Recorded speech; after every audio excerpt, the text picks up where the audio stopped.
Hello everyone, my name is Paul. Welcome back to the new news. I hope that everyone's having a fantastic day. I hope that you, your family, and your friends are safe. And if not, I do hope that you find that safety and security in the very near future. Welcome back to yet another episode, as in another live stream. I hope that you all are doing fine. And I hope that everything is nice and kind of safe where you're at. There is a ton of stuff happening throughout the world. There's just a ton of news happening when it comes to Ukraine and other places as well. And unfortunately, when it comes to the news, a lot of it isn't necessarily good news. A lot of it's pretty terrible, actually. And so what we find is we're here, the whole point of this project and what we're here to do is to raise money to help people throughout the world by bringing awareness to different crises. Whether you're talking about the war in Ukraine, or you're talking about what's happening in Iran, or whether you're talking about natural disasters or crises ongoing in other places such as Ethiopia, Somalia, Haiti, all over the world. And so if you check out the video description, you can help us be the news that gives back by giving to any of those organizations we have vetted down below. And we have a ton more that we're vetting through right now, trying to hopefully get them on to that list. We have so many, in fact, we can't put descriptions with these organizations, but we at least try to break them down by region for you. 80% or more of all the donations those organizations do receive end up going directly to their programs, meaning they go directly to helping people instead of being used for other purposes that may not be so great, such as the administration's salaries, costs, and stuff like that. And so please, if you can't give a lot to these organizations, please give it a little. If you can't give anything at all, that's okay too. But help us grow our impact of this channel. Help us grow the impact we have on people's lives throughout the world by helping this channel grow. And the way you can do that is giving us a like, subscribe, letting your friends know about us, sharing us amongst the communities which you may be involved in. So that way more people come here, get awareness, and are able to give back. Now, before we jump into the news here, for those that may be new to the channel, I please implore you, if you guys are in the live stream with us, I am watching the live chat, and I can answer questions and comments made throughout the duration of the stream, to the best of my ability, that is. To give you a little bit of a background on myself, if you haven't heard already, I served in the United States Marine Corps between 2016 and 2020. I did 2 tours overseas. I was an O-352 anti-tank missileman, my primary weapon systems being the FGM-148 Javelin and the BGM-71 TOW system, specifically the M41A7 Sabre.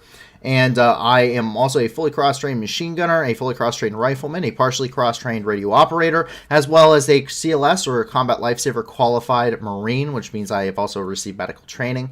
My first tour overseas was between October of 2017 and March of 2018, where I spent 4.5 months in the country of Syria, fighting against the Islamic State and providing assistance to the SDF, or Syrian Democratic Forces there. And then I also, during my second tour, I went back to the Middle East, where I spent, this is between October of 2019 and March of 2020, and I went to I was the Javelin team leader of the Crisis Response Company out of Kuwait. I also went to I was one of the 100 Marines that went to the Baghdad Embassy complex on New Year's of 2020, where I oversaw anti-armor operations for the entire Baghdad Embassy complex for about the roughly month and a half that I was there. And then I also went to Saudi Arabia, down in the Red Sea, and trained Saudi Arabian Marines preparing to deploy to Yemen as part of the Middle Eastern Coalition, fighting the Houthi rebels, which had overthrown the government there, which are also Iranian-backed. I am a subject matter expert in anti-armor warfare and armored doctrine, and I do try to stay very well diversified in my knowledge outside of just my military experience. Things like history, geopolitics, stuff like that has always interested me, as well as investigative journalism. And so I am always very open to answer questions on other geopolitical situations, but I do try to remain, in the stuff that I know. So if I simply don't have an answer for you, I will just say as such. And with that, please feel free to ask the questions, but I always implore that you, as a viewer, do your own research if you find interested in any of these things. It's always important that you go in depth with your own capabilities and see if something does interest you, to find out the truth, subject matter expert or not. Please don't believe everything you hear on the internet. And now we immediately try and jump into Ukraine. And Zach Jeffers, I am not trying to read that. As we jump down and into Ukraine, we immediately come over here and we begin our day where we normally would in Kyiv. We begin it over here in Rivne, where Rivne received several different strikes over the past 24 hours, hitting mostly civilian critical infrastructure, mostly power plants. We actually see these were once again more strikes being carried out with cruise missiles and kamikaze drones, specifically the Shahed 131 and Shahed 136 systems. And we see emergency crews are currently working there, according to the Ukrainian Ministry of Internal Affairs, to put out the blazes and to conduct initial battle damage assessments of the sites. Which is actually where today's photo comes from for our thumbnail.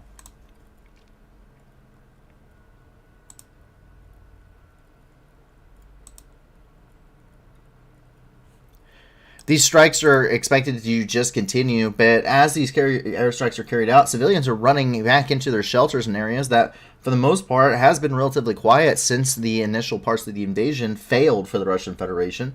And now, at this point, we're seeing those moments of solidarity and moments of resiliency while in the bomb shelters here in the northern part of the country, something we haven't really seen since, February, March, and April. Those very same scenes seem to be playing out once again. In fact, here's a Ukrainian soldier who is playing a violin in a shelter lacking power and water.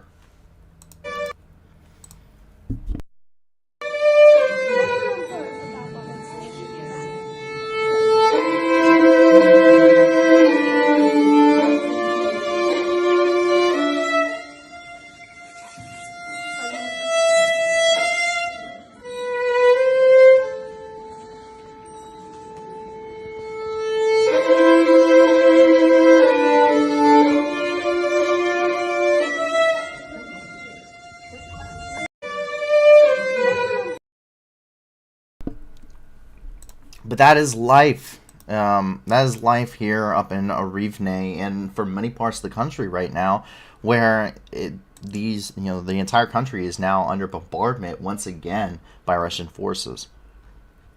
Move over here near Kyiv, where we see artists are starting to coat anti-tank obstacles with color, trying to bring a little bit of life here to a rather dismal kind of thing.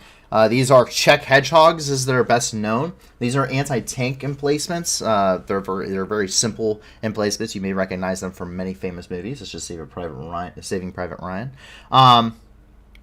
But artists are going out and they're painting these things with very decorative designs. As you can see, this has a floral arrangement on it. And this is something we've kind of seen throughout the war. If you remember, they were doing the same thing like this down in Odessa when the Ukrainian forces went into there. And they were preparing for the possibility of actual an amphibious assault against the city of Odessa.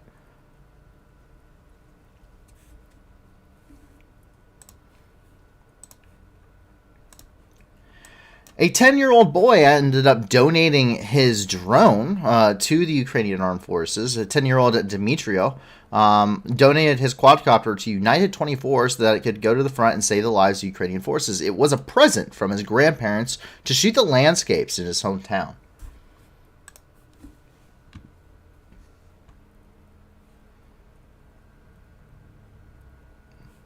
Pretty adorable. See, even... it really is coming down to everybody, and they really are going. I mean, here's a 10-year-old kid. He has this toy quadcopter, and he is donating it to Ukrainian forces that could use it to fight the war, which is pretty crazy to think about as a 10-year-old. Now, I remember writing letters and stuff when I was like a 10-year-old to troops overseas, but not doing anything quite like that. That doesn't mean that there hasn't been issues throughout Kyiv, though. Nighttime strikes did continue, and we are seeing those occur once again. Shahed 136 drones attacked the Kyiv Oblast late last night, attempting to strike critical energy infrastructure and civilian concentrations.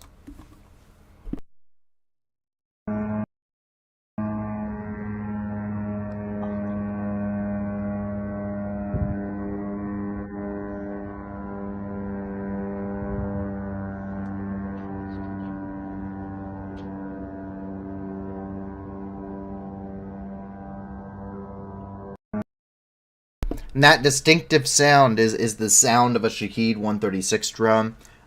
It sounds like a moped, which is where they get their nicknames. That wasn't the only thing to attack the Kiev Oblast. Cruise missiles did as well. In fact, this is a downed, reportedly KH-101 cruise missile, which was successfully shot down by Ukrainian air defense systems in defense of the Kiev Oblast. Take a look. And you can see whatever is left of this missile, which has buried itself into the ground. Zach Jeffers says that these kind of tactics remind him of the Blitz back in World War II. Exactly. That is kind of the point. Now, the Blitz was a little bit of a different when it comes to military objectives, because initially it was to knock out the RAF, or Royal Air Force capability, by destroying their radar sites as well as bombing their airfields.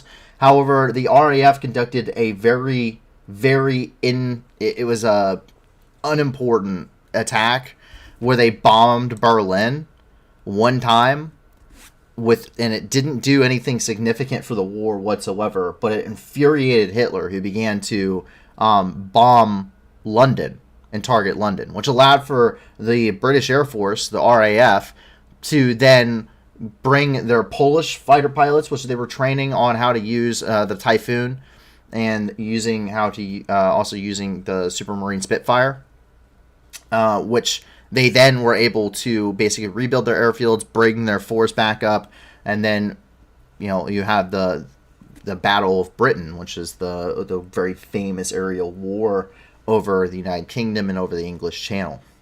But it brings back a very reminiscent. There's a lot with this war. There's a lot of historical comparisons you can bring to this war that really is kind of surreal. The rhetoric when it comes to the Russian Federation, very similar to Hitler and Nazi Germany, especially very early on during the war. I'm talking about like the Sudetenland and former Czechoslovakia, now Czechia, the Sudetenland appeasement, crossing of lines, ethnic, Russian, German-speaking peoples, kind of going there. Where for Russian Federation, they are saying Russian-speaking people instead. In fact, it's very eerie if you've ever read Hitler talking about, the speeches Hitler's made, talking about, the justifications for his military operations in other countries, such as Czechoslovakia. You can quite literally swap out things like Czechoslovakia for instance, for Ukraine, and it's almost something you can see where this ideology is coming from. Similarly, it's very World War I style battlefield conditions, very heavy usage of artillery, and these open fields with static defensive trench lines that are slowly, incrementally moving, with the occasional breakthrough that allows for mechanized maneuvered warfare. Really brings the idea, really shows kind of a World War I advancement, which is the reason being is because wars are now so deadly that you have to build these really static emplacements. It's not really turned into a very large-scale maneuver warfare anymore, as everyone thought it would. Whether that should be just because of a lack of military capability on both sides in some ways, or whether that's just because war has become so efficient, it's been so efficient at killing human beings. That's exactly what devolved the trench lines into what they were during World War I. The invention of the machine gun meant that a lot of tactics were now completely obsolete. Cavalry charges don't fare very well against machine guns, and that's really where you see the trench line coming in, because war developed, military technology developed, and the ability to kill each other had developed into such an efficient capability that tactics had to catch up. And you start even seeing that during, for instance, the American Civil War. Napoleonic tactics being used at the very beginning of the American Civil War, but the equipment made it extremely deadly, which is making it one of the single deadliest war in American history. Ukraine is very similar to that. The Blitz, once again, World War II comparison, though, there. In and around here over by Zavote, which is here in the Luhansk Oblast, we do know that the Russian Wagner group has set up the Wagner line as it's being called, which is similar to the Maginot Line, more like the Siegfried Line with the tank emplacement, with the tank trap emplacements. They're using Dragon's Teeth mostly in that area with heavily mined. So it's a very big comparison to, in a lot of ways, to World War One, World War Two, and other instances. But yes, the irony does not, it does dawn on me. This is very much like the Blitz. Well, we skip over Kharkiv as we continue on, and we move immediately into the Donbass, where we have quite a few different developments happening in and around the Donetsk region. And before we really get into specifics, we look at the daily Donetsk update. This is coming from Pavel Korolenko, who's the head of the Donetsk Regional Military Administration. He says, quote, on October 21st, number of victims of the Russian army in Donetsk Oblast increased by 3 killed and 10 injured. Every Russian will pay for his crimes in Ukraine. And we do get this from his official Twitter. So far, according to him, according to his administration, 1,073 people have been killed, civilians specifically, and 2,451 Ukrainian civilians have been injured. These exclude casualty numbers from Mariupol and Volnovakha, as well as other places under Russian occupation, as those numbers cannot be counted. And that's as of 8 a.m. Today.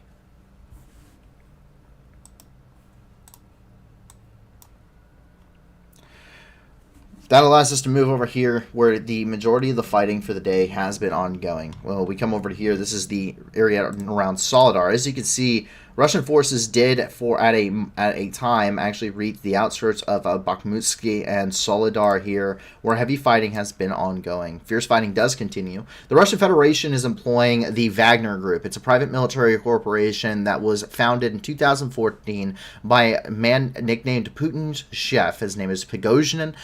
He is part of the Putin's inner circle. The Wagner Group conducts clandestine operations all throughout the world, including Syria, Mali, and other African nations, and even in other locations that we may not be entirely sure of. But they are an extension of the Russian army, which allow for the Russian army to do things that they may or may not want some plausible deniability with, such as attacking American forces in World War II, in Syria. They attacked American forces in Syria on February 7th, 2018, and they were annihilated. That's the words of former Secretary of Offense General Mattis. He had that unit annihilated. But that is who is fighting here against the Ukrainian army. They are much more seasoned than than you're going to see usually coming out of the Russian army. Not by much, but generally speaking, a little bit more seasoned. Soledar is still seeing fierce fighting right on the outskirts, as well as on the outskirts of Bakhmutsky, which is these villages to the direct north of Bakhmut itself. Yeah, it's using very heavy artillery barrages, a lot of close quarters fighting as well.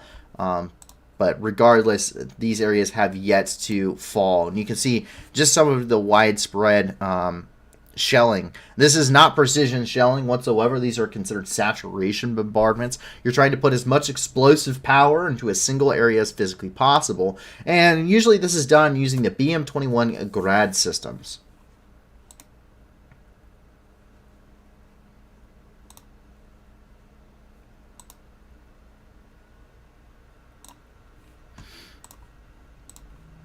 So that's coming out of Soledar. Out of Bakhmut, the fighting does continue around Bakhmut. There hasn't been any fighting, as I'm aware, inside of the city itself. But fierce fighting does continue as you travel southward along the line. And that is basically filtering over everything happening in Soledar, and Bakhmutsky is also happening in or around Bakhmut, which is still firmly in Ukrainian hands, but there has been quite an attempt to take it. So we actually have some video footage, some photos and videos coming from Bakhmut here in the last 24 hours. Take a look.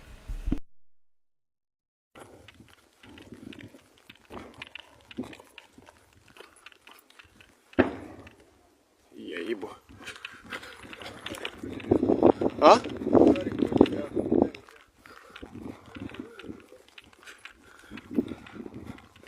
Está salando.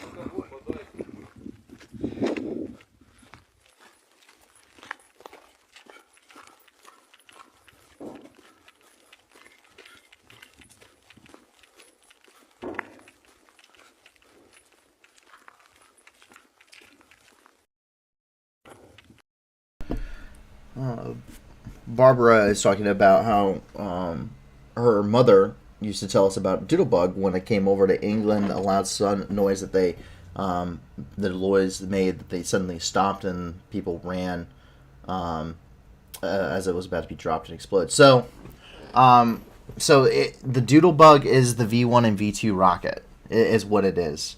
It has a very distinct engine that it's used. It's a pulse burning engine.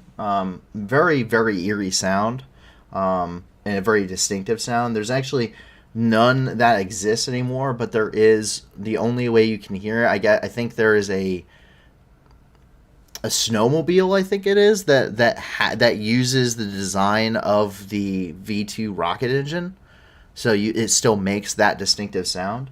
But yeah, it's the sound that the engine makes, the pulse engine makes on a V2 and V1 rocket system, which was used against Britain for a very long time, pretty much for the entire duration of the war, to the V2 rocket sites until lack of equipment, lack of parts, and just a general inability to launch any kind of major rocket attacks just wasn't possible anymore by the Nazis. But yeah, Nazi Germany did create it's essentially a cruise missile back in World War II to hit England with.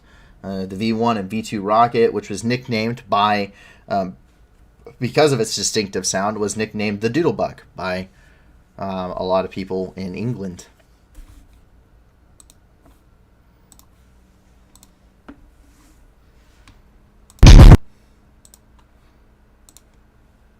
This has copyright music, but these are some BTRs of the Ukrainian Armed Forces, which are here in Bakhmut, getting ready to head out on patrol to their part of the line. They're not the only things we're seeing brought in here. This is coming from Bakhmut. This is a tank unit which arrived in the city yesterday.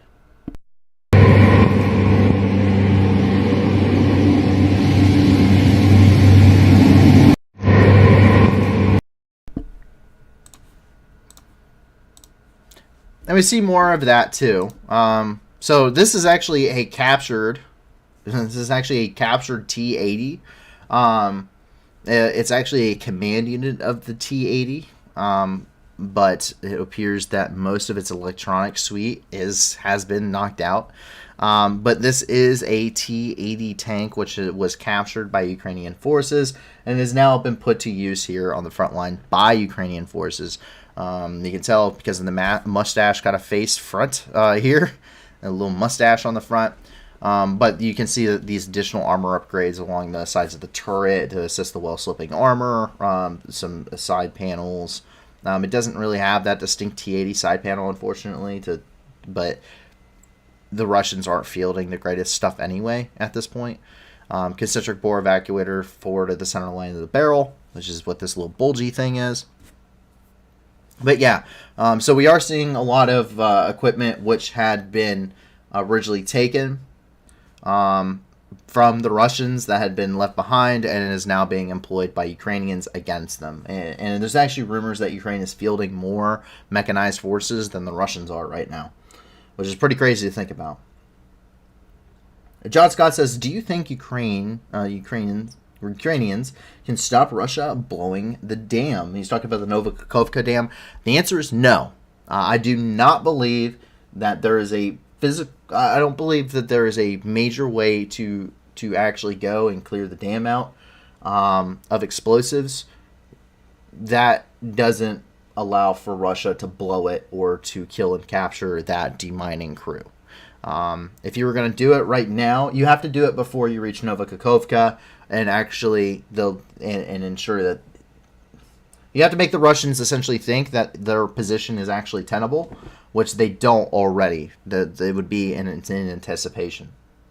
But the Russians have mined it out of a desperation. They know that they're going to lose Novakhovka at some point, and so they are planning on destroying it. And that makes it very difficult for Ukrainian forces to continue.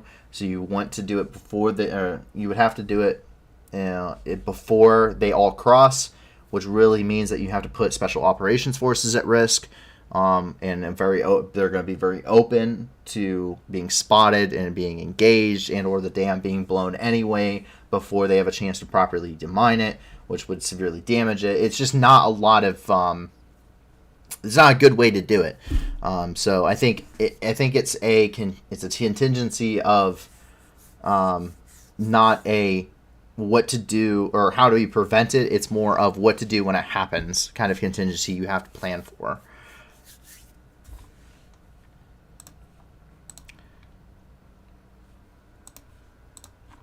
Well, that's the situation in and around Bakhmut. Ukrainian ground aircraft have been seen at work. Ukrainian Air Force continues to operate along the front lines as skies over Ukraine remain contested outside of their localized air supremacy.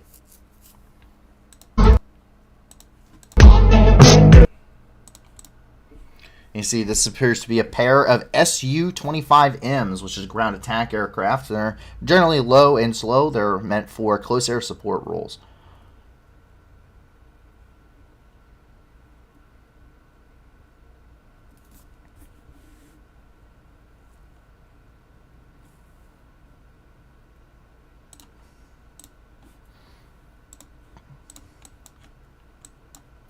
In the Donetsk Oblast, we are seeing quite an extensive amount of equipment on the move. Reportedly, this is around Mariupol. We do know it is in the Donetsk Oblast, but cannot confirm if it's in Mariupol. And we're seeing more Russian equipment headed to the front, mostly MTLBs, which the best way to remember that is mini turret, long body. They have a very small turret on the front end of it and a very, very long body on the vehicle. But they're a type of armored personnel carrier. We see them being flatbed trucks being brought to the front line. And this is probably to replace really staggering losses that Russian forces are taking throughout this war, especially when it comes to their equipment, between stuff being abandoned, stuff being captured, stuff being damaged and destroyed. It's quite significant because they're such a heavily mechanized army. They actually don't maintain any light infantry in the Russian army. It's 100% mechanized and motorized forces. But that's kind of what we're seeing here is Russian equipment being flatbedded to the front line, mostly MTLB armor personnel carriers. You can see those being piggybacked. A lot of people say, oh, TikToks, they're not very, they must not be great sources of intelligence. They are actually an amazing source of intelligence because everyone and their mother has a cell phone. Everyone has a phone with a camera. So as dumb as it may be that TikTok is a source for intelligence, it really is, because everyone's recording stuff on their phones. It's easy, it's quick, and it gets it out to the internet, and everyone can tell what's happening. And it's pretty wild, actually. This war is probably the most well-documented war in human history, hands down, just because of the availability of information. In fact, I dare I say, the issue with intelligence is that there is so much intelligence to come through instead of a lack thereof. We see a T-90A was captured here in the Kherson Oblast. A T-90A is one of the newest variants of the Russian tank series. Most of the time you're seeing T-72s and even T-62s being fielded by the Russians. T-90 is one of the newest types of tanks that they have in their arsenal.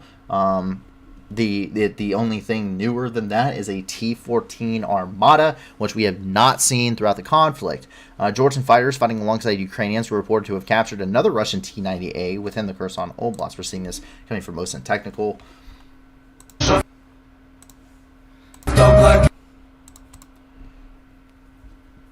So that is the T-90A.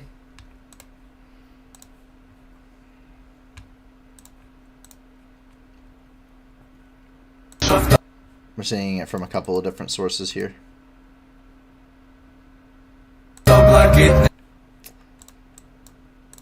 And we also see that air support continues to strike at Russian positions. This time we get it from two separate angles, one being the pilots and one being the actual command center, which is overseeing the operation from a drone footage. So something that you've seen probably throughout the duration of this war is where Russian Ukrainian helicopters are flying. They come in at very low level, nap of the earth flight, in between the trees and everything else, and then they pitch their nose upward and they fire up their entire arsenal of rockets at their point.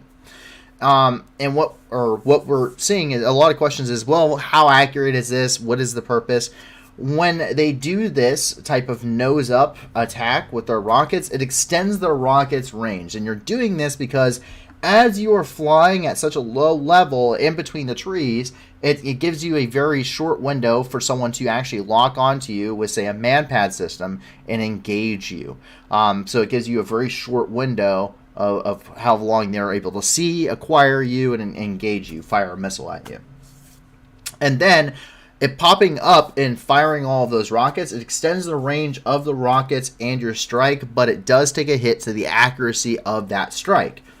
However, it means that you are further away. You have more of what's called a standoff distance from something that can engage you, and it minimizes how long you're within the engagement range, because immediately after pulling up, firing your rocket salvo, you'll see that they immediately kick pedal left or right, and they'll immediately nose back over while popping flares and chaff to prevent missiles locking onto them successfully and engaging them. And so that's kind of what we're seeing from this. We're seeing it from both angles, but we get to see, because of a drone, which is overseeing the strike zone of these rockets, we can actually see how accurate these rocket strikes actually are. And for what they're worth, they are fairly accurate for what's actually happening. Take a look. This is from the pilot's perspective.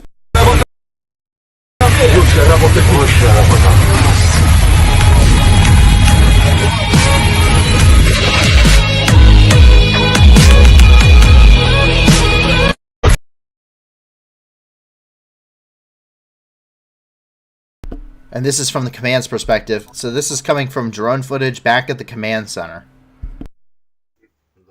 Ще один ракет попав. Чи ні? Да.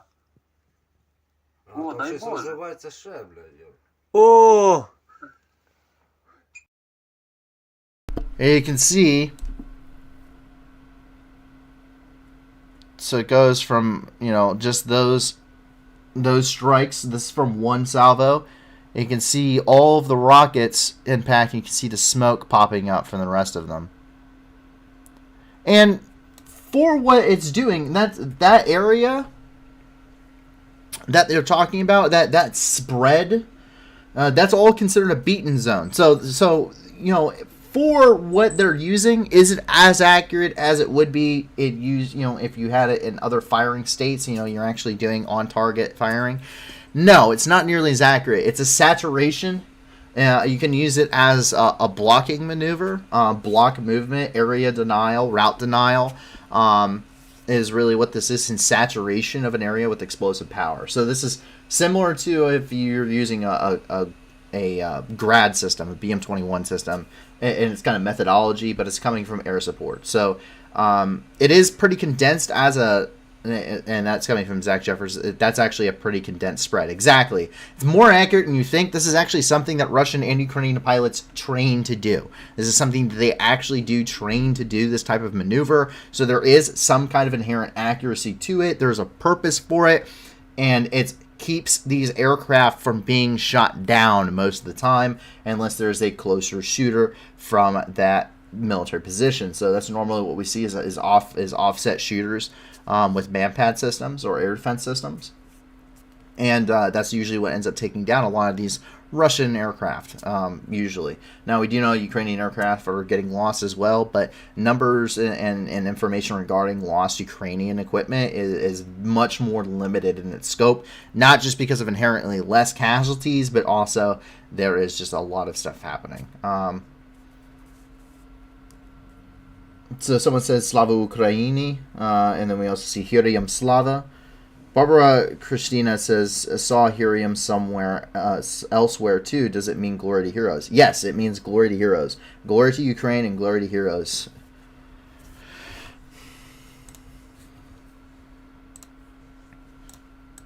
So that is both perspectives of a strike. Something else that's happening is Ukraine is specifically trying to knock out Russian air defense systems, such as this one. This is a Pantsir S2 battery. It is listed on OSINT Technicals as an S1, but it is an S2 battery based off of the radar array, which is in a wedge on the back or on the vehicle. But this is a Pantsir S2 system, which is being fired, which was successfully destroyed by Ukrainian defenses. And is no longer viable for its uses somewhere along the Dnipro River. We're seeing that Ukraine is knocking these things out, and this is to allow them to get a better successful hit probability on critical targets such as headquarters, ammunitions depots, troop concentrations, vehicle concentrations, and also for bridgeheads, ferries, pontoon bridges, and on Novakovka's dam as well.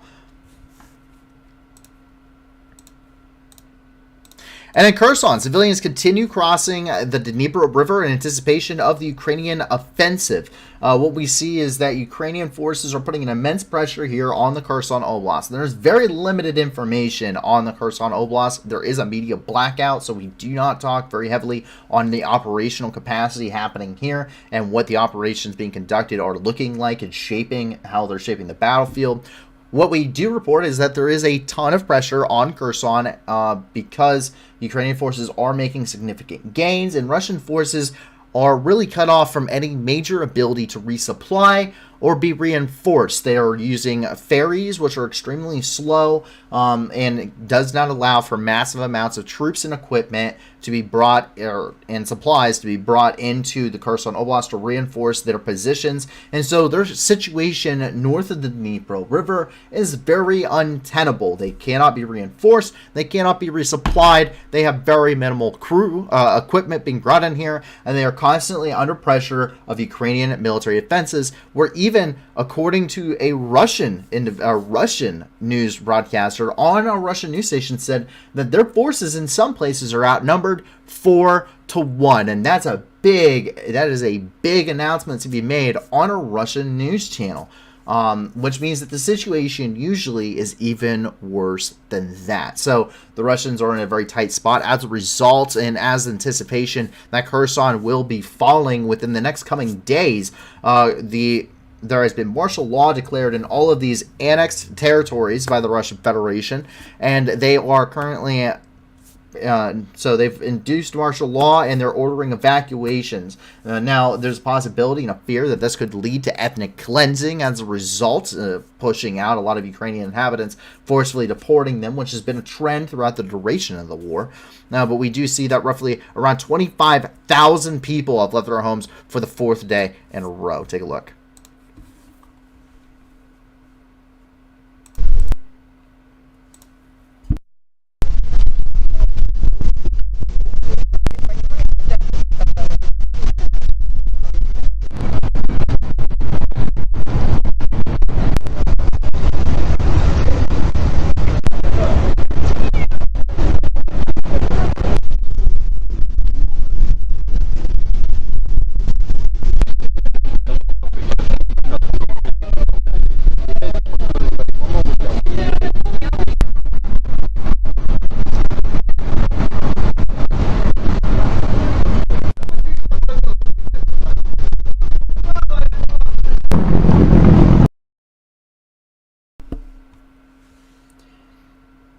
So it is a lot of, so there are collaborators which are leaving in a lot of these areas.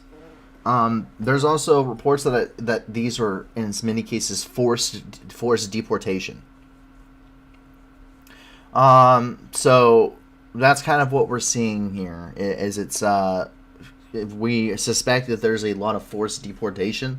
There's reportedly a lot of looting ongoing too, as a result of martial law and unlawful seizure of property. There's reports right now. I saw someone had said it earlier in the chat. There's reports right now that the internet activity in the Kherson Oblast has dramatically dropped, if not been completely cut off. So there's not a whole lot of outside news that we're getting. We're not getting a whole lot of information out of this region because of a media blackout anyway. And that's probably going to be continuing for some time until the operational security situation here in the Kherson Oblast is a little bit more tenable and some information can actually be released. And we can see the results of the battlefield there. Coming out of Odessa, Russian cruise missile was shot down. This is a cruise missile that was shot down by a Ukrainian aircraft patrolling near the major port city of Odessa. Take a look.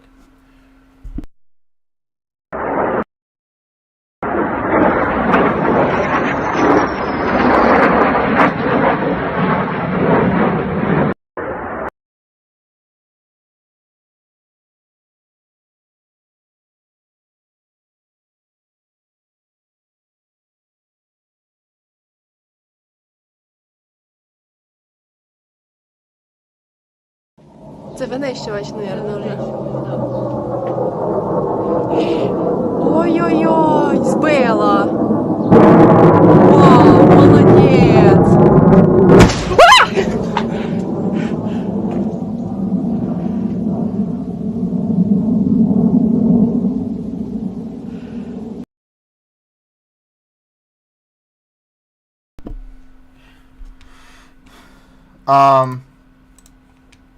Barbara Christina says, "Where on earth are they place all these people?" I was thinking filtration.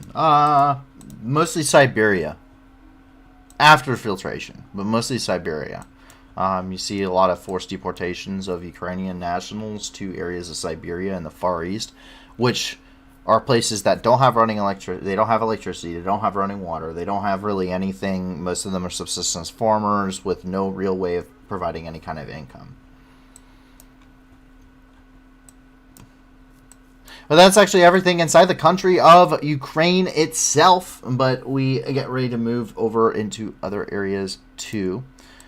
We jump over here actually into Romania, where we see here in Romania, 5 kilometers from the border with Ukraine in Romania, the 101st Airborne Division, also known as the Screaming Eagles, have deployed to the border of Ukraine. The U.S. Army's 101st Airborne Division has been deployed to Europe for the first time in almost 80 years. This is the first time since the Second World War that the 101st Airborne Division has deployed to Europe. And amid soaring tensions between Russia and the NATO alliance, the light infantry unit, nicknamed the Screaming Eagles, is trained to deploy on any battlefield in the world within hours, ready to fight. This is so there was an exclusive interview conducted here. That was conducted with CBS specifically, and that is kind of what we're seeing here. They are considering this a combat deployment, according to the division general, who's overseeing the 4,700 troops that are located there, and they said that they are ready to go into Ukraine at any point in time. And they're conducting live fire exercises just a mere 5 kilometers from the Ukrainian border there in the country of Romania. Out of Germany, we see coming out of Berlin that tens of thousands of people are sitting in solidarity with Iranians. According to Berlin police, more than 100,000 people gathered for the historic freedom rally in Iran in Berlin. Crowds chanted death to Supreme Leader Khamenei and women, life, freedom. It is reported that South Azerbaijani civilians encouraged joined Iranians and Europeans to protest against the Islamic Republic. Dr. Ahmed Esmailian, who called for this rally, asked the world, "Why do we ask you to open your hearts and sharpen your eyes towards the most progressive and forward-thinking evolution in the history of the Middle East?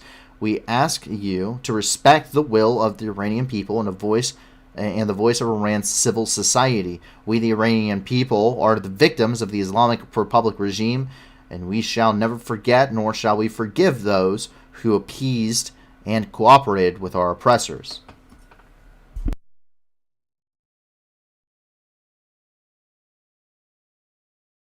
It's an absolutely massive rally.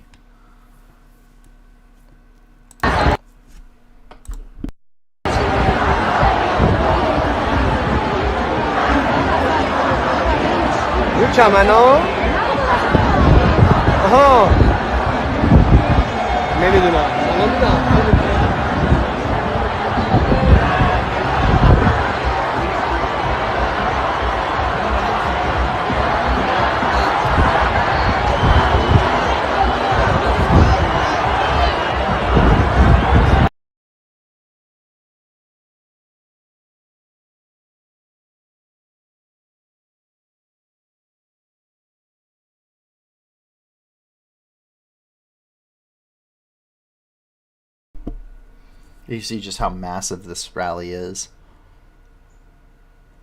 Over 100,000 people.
So quite a large number of people from all over the world. Azerbaijan is definitely represented there, and Iran as well.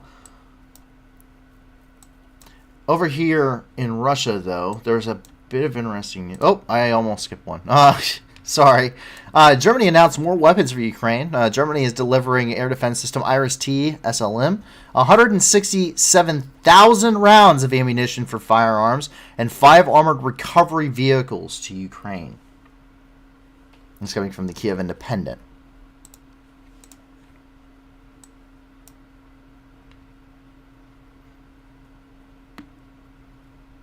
Is this about Barbara Christina asked if that was about Iran. Yes, it was about Iran. In Chechnya, Kadyrov's sons returned to Chechnya after going on a little PR press tour fighting in Ukraine. His 3 underage sons return home to present their father a present, reportedly 3 Ukrainian POWs.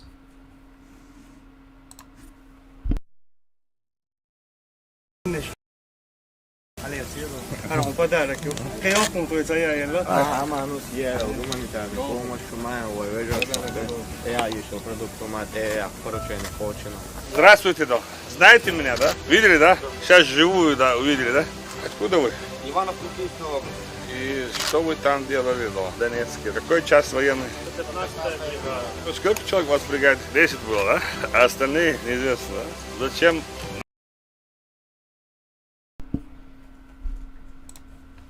That's definitely against the Geneva Conventions.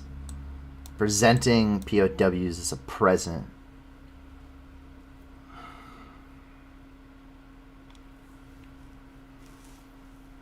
He's a traitor to his own people, and he's a terrible father. In Damascus, and government facilities were attacked.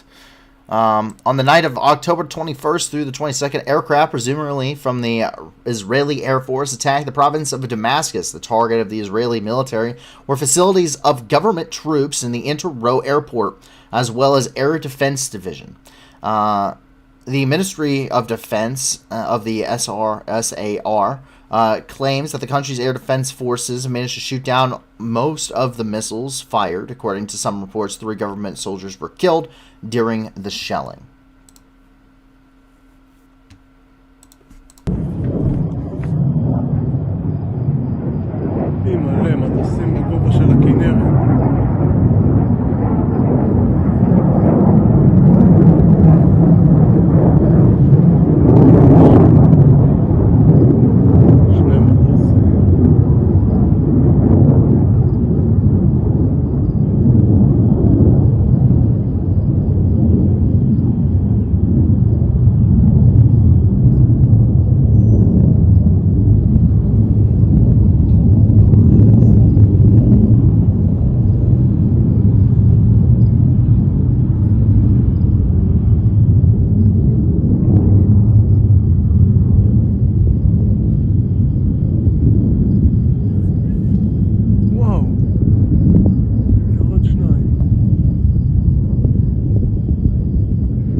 Israeli jets over Damascus. William Young asks, how would an Iran-Azerbaijani war go? That's really tough to say. Now, Iran does have a pretty decently strong military I mean, they're a little bit preoccupied right now. So definitely wouldn't go well for Iran, just because the IRGC, as well as a lot of other things, are currently dealing with pretty widespread protests that would love to destroy their own government because they're oppressed.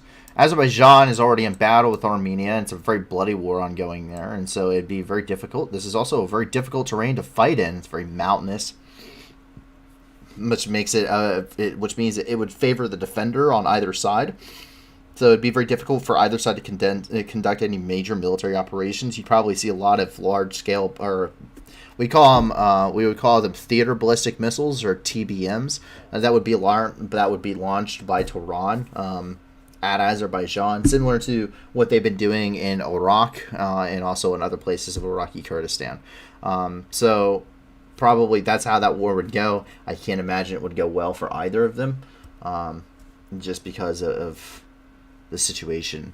Iran cannot really fight a war at this point because of internal unrest.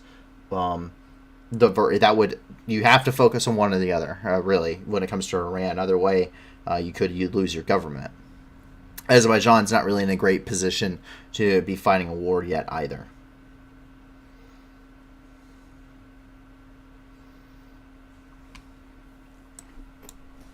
Move over here, where we jump up and into Uzbekistan, where 16 people were injured in an explosion at a military warehouse. Around 4:55 a.m. local time, an explosion occurred in the warehouse of the Ministry of Defense in the village of Malik in the Sirdarya region. As a result of an explosion, 16 people were injured, and the Ministry of Health notes that among the victims, there are no seriously wounded or patients in critical condition.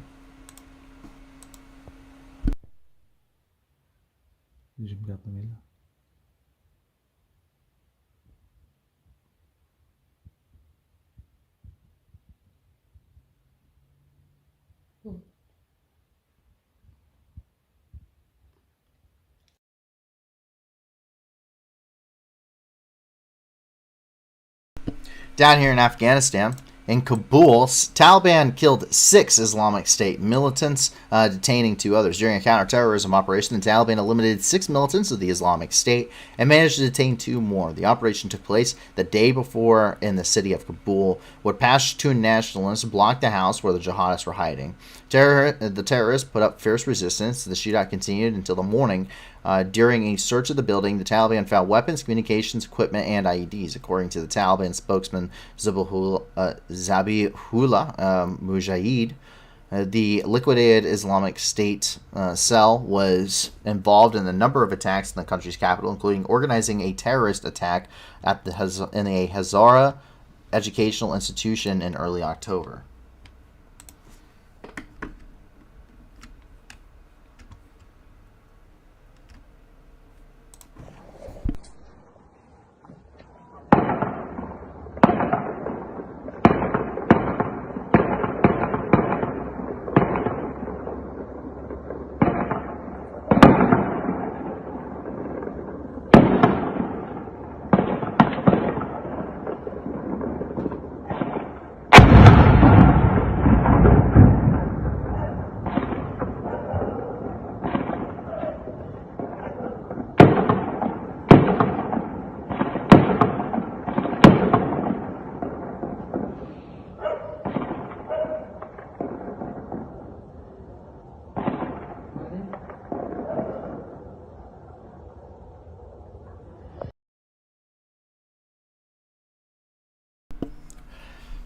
Down in Paktika, Afghanistan, in the southwest of Afghanistan's Paktika province, the United States basically the UNHCR earthquake resilient houses are being swiftly constructed in villages throughout the Parmal district, and by skilled AHDAA, Agency for Humanitarian Development Assistance for Afghanistan, teams. Solar panels, Bukhara heaters, and latrines will complement the durable housing units.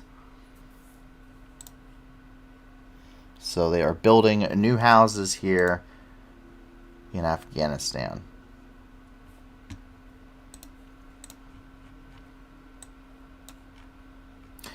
Over here in Beijing, the Chinese Communist Party announced a new central committee. At the end of the Communist Party's Congress on Saturday, the 205-member central committee leadership was revealed, which does not include Premier Li Keqiang or Wang Yang. Li is China's second highest ranking leader. Wang, who heads the Chinese People's Political Consultative Conference, was previously seen by some as potential successor to Li. Both would go into retirement after being excluded from the Central Committee. The Central Committee is expected to give Xi Jinping, who's the president of China, a third term on Sunday. Towards the end of the ceremony, Hu Jintao, 79, Xi's predecessor, was forcibly led away from the stage while sitting beside Xi, with the state media cited health concerns of the escort.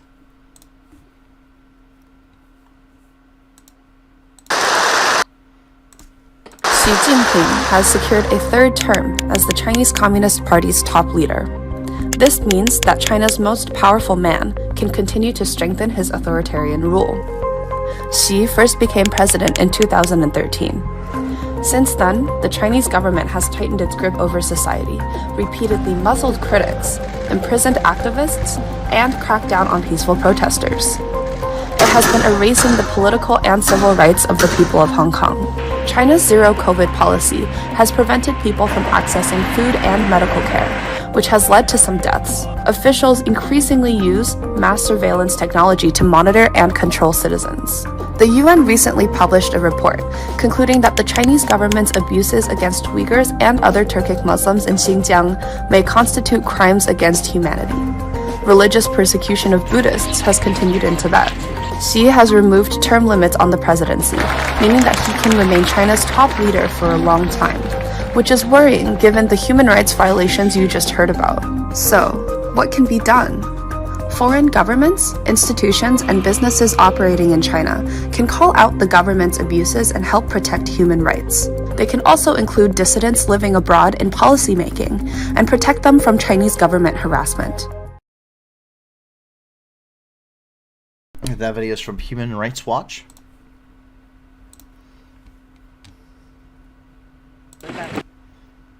This is coming from the Telegram.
That is coming from the Telegraph. Down here in Africa, we jump over here to Ethiopia. Anti-Western rallies are being called. Anti-Western rallies are taking place in Ethiopia, reportedly being called by the government of PM EST. The aim is reportedly to spark boycott of ceasefire talks. Authorities have reportedly issued decrees calling on all public servants to attend. It is speculated that Abiy rallying his base to protest against what he sees as Western attempt to snatch his Tigray military victory and give another lease of life to TPLF by way of ceasefire. AKA, this man does not want to stop massacring a ton of people in the Tigray region.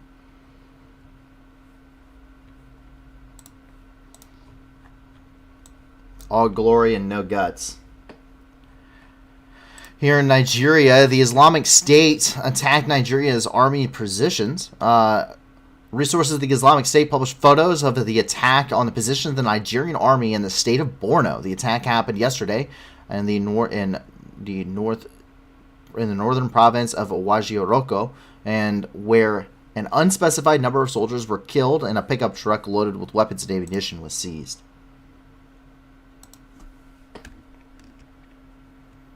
Coming from the Islamic State themselves.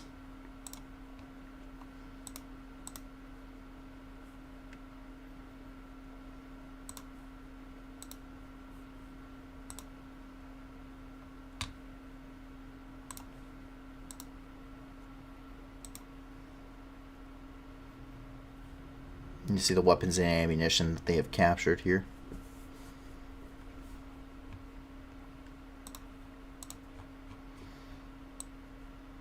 And so that is the situation there in Africa.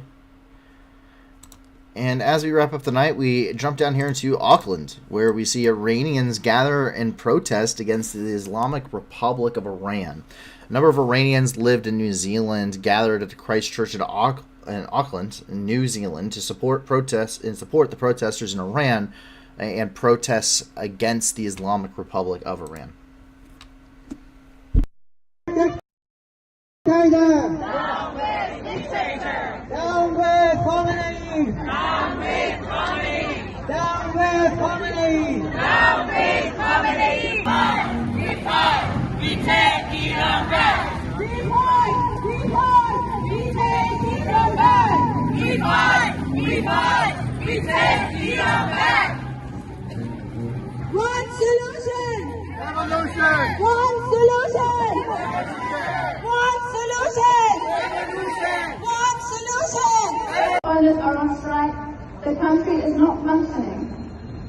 The regime's response has been to shut down Iran's internet to stop the world seeing their murderous crackdown.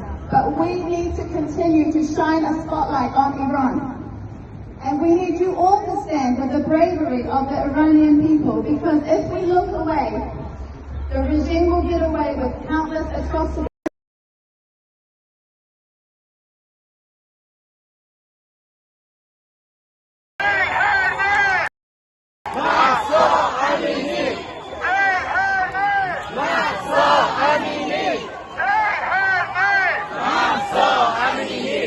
Regime change for Iran! Regime change for Iran! Regime change for Iran! Regime change for Iran!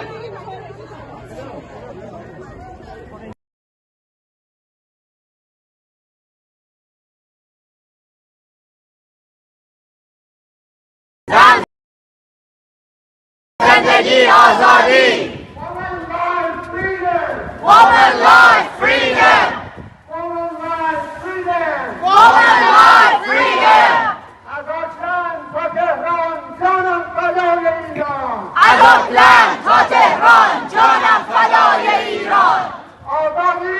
Azadi! Azadi! Azadi! Azadi! Azadi! این آخرین پیامه هدف کل نظامه این آخرین پیامه هدف کل نظامه. So protests in Iran and around the world do continue, and increasingly calls for regime change and the destruction of the Iranian Republic, as the government is known now, continue to mount.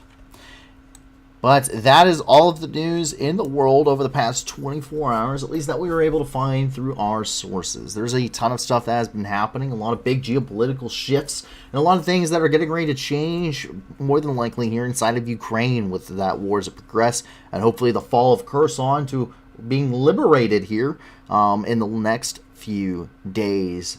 I hope that you guys have been, have at least found this interesting, maybe not enjoyed it, considering it's a lot of depressing news, but I hope that you guys found it at least interesting and knowledgeable. I hope that I was able to answer your guys' questions to the best of my ability, and that the answers were satisfactory in that way.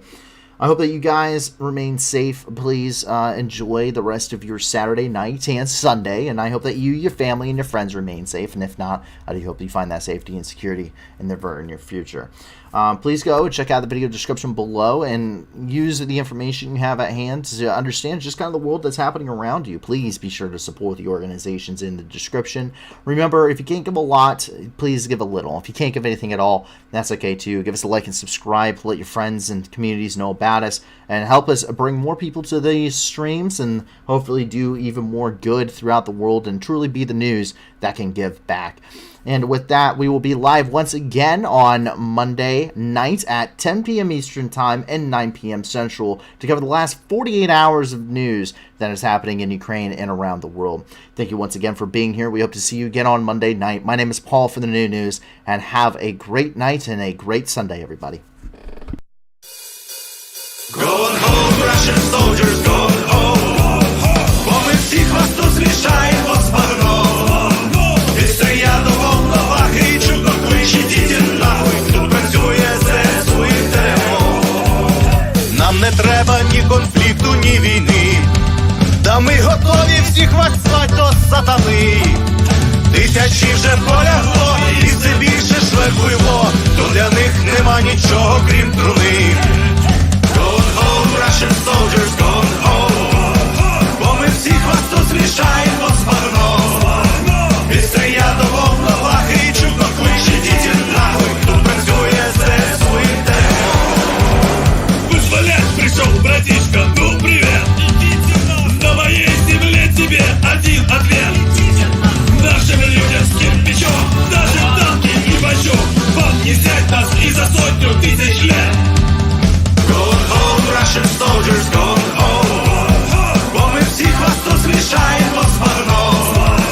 Відстріля до волновахи і чудно кличе, діти нахуй. Тут працює ЗСУ і ТМО. Mr. Putin, on behalf of all our guys, no one's scared of your nuclear device. You can take your double lemon, shove it up your wrinkled bum. Oh, we'll come and help you fit it in your skull. Going home, Russian soldiers, going home. Бо ми всіх вас тут змішаємо з багном. Відстріля до волновахи і чудно кличе, діти нахуй. Тут працює ЗСУ і ТМО. Going home, Russian soldiers, going home.